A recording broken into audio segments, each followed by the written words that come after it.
പടച്ചോന്റെ കൽപ്പന പ്രകാരം ഇബ്രാഹിം നബി തന്റെ മകന്റെ കൈത്തിറക്കാൻ പോയപ്പോൾ ആ മകനെന്താ തിരിച്ചു പറഞ്ഞെന്നറിയും. ഉടനെ കഴുത്തിന്റെ തറുപ്പു ബാപ്പാ,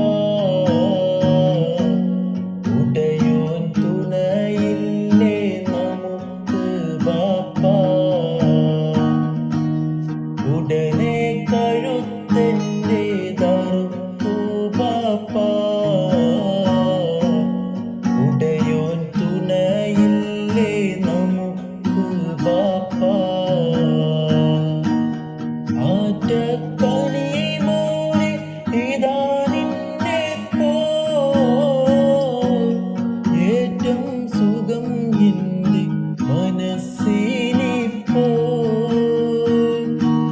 നേരം കളയാതെ അറുക്കൂ ബാപ്പാ, നേരെ പിടിവാൾ